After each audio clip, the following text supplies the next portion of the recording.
কিন্তু হাঁটাহাঁটি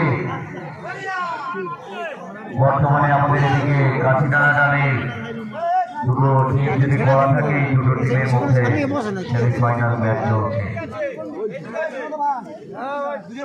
একদম অবস্থায় ভাই একটু সামনে থেকে সরে যান না, বারবার